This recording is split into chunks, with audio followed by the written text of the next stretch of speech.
I'm Michael, and this is my wife, Sarah. We've been married for 50 years, And it's been wonderful. every day. And before you continue watching or skip ahead, I want to share something incredibly important with you. Over the years, we've learned powerful lessons about love, patience, and commitment. Lessons I wish we had known on our wedding day back in 1972. These aren't about small annoyances or minor arguments. These are the mistakes that could have broken our marriage entirely. If you're in a relationship, engaged, or even considering marriage, these insights could save you years of heartache, frustration, or regret. We learned them the hard way, through real struggles, real disagreements, and life experience that tested every fiber of our bond. But it made us stronger. Of our bond. For the first several years, one of the hardest challenges we faced was keeping score of each other's efforts. I kept a mental tally of every single thing I did around the house.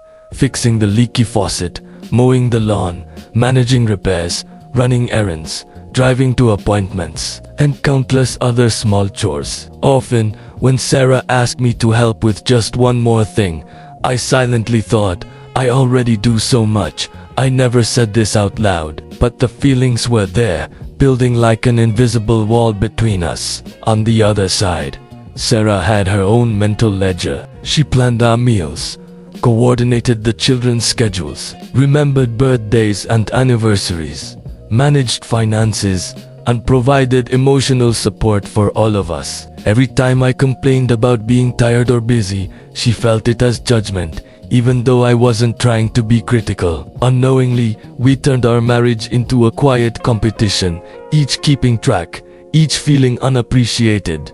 And that competition, it poisoned our relationship. The wake-up moment came when our eldest daughter, dealing with her own marital struggles, asked me a question I'll never forget.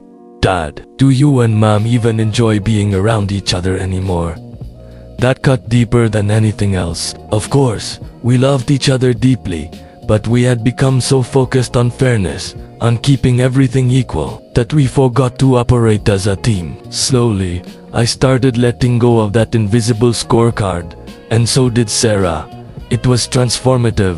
Another major lesson was realizing we couldn't and shouldn't try to change each other. Sarah is meticulous, organized, and likes to plan weeks in advance. I, on the other hand, am spontaneous, prefer to live in the moment, and sometimes fly by the seat of my pants. For decades, we clashed over these differences. Arguments flared about schedules, commitments, and the way we approached life. But the breakthrough came when we stopped trying to fix each other. We accepted that Sarah's planning was a strength that gave her security, and my spontaneity was a source of joy and flexibility. Once we embraced each other's traits instead of criticizing them, tension decreased dramatically. Now, Sarah takes the lead on big plans and finances, while I focus on small surprises, moments of joy, and spontaneity. These differences, once points of friction, now complement each other beautifully.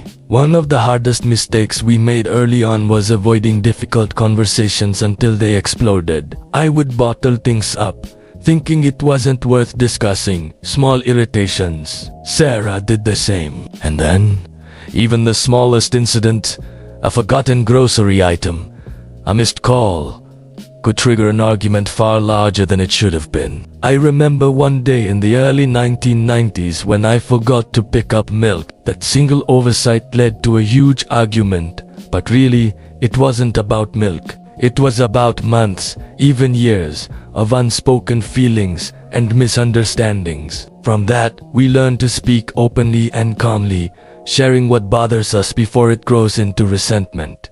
This lesson completely transformed the way we communicated. We also made the mistake of letting our marriage run on autopilot. After many years, routine took over. Conversations revolved around logistics. Who would pick up groceries? When is the dentist appointment? Did the bills get paid? We stopped investing in emotional intimacy, shared experiences, and the small acts of romance that had initially drawn us together. We became comfortable, but comfort slowly turned into complacency. Watching friends quietly separate, even after decades together, was a sobering wake-up call. We realized marriage requires daily attention, curiosity, and intentional effort. To counteract this, we began setting aside time for each other: evening walks, simple conversations, or even just sharing a dessert together. These small moments became the heartbeat of our relationship. One lesson that transformed everything was remembering we are always on the same team. In the middle years, disagreements often felt like battles, each of us trying to prove we were right. But marriage isn't a competition, it's a partnership. A turning point came when our son faced major personal and career struggles. Initially, Sarah and I had different ideas about how to support him. It would have been easy to argue, but we chose to collaborate instead. We listened, compromised, and approached the challenge together. That moment reminded us that in marriage, you are partners navigating life side by side.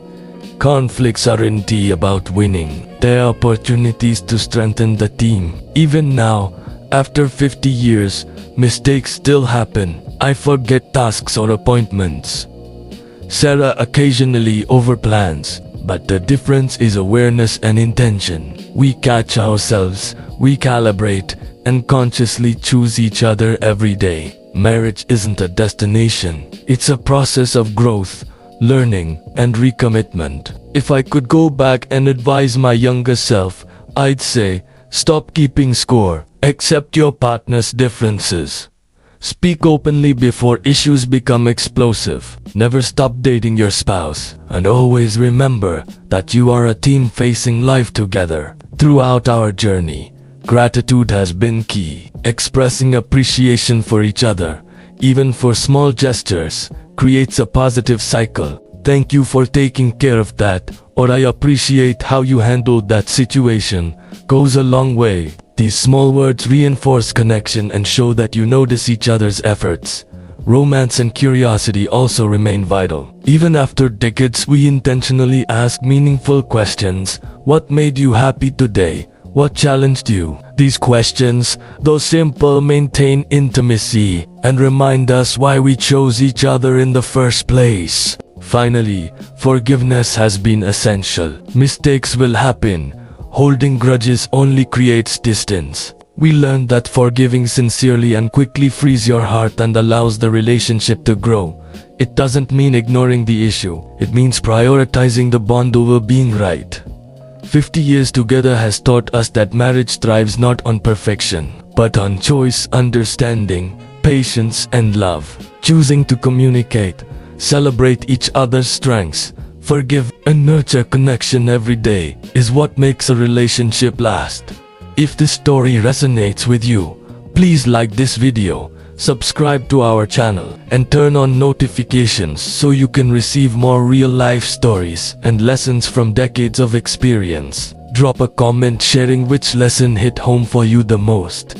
Your engagement helps us and others learn from these experiences. 50 years is a long journey, full of trials, mistakes, celebrations, and growth. We hope sharing our story will help your journey to making it smoother, stronger, and more fulfilling. Remember, keep choosing each other every day, because a marriage, like life, is built on love, partnership, and continuous effort.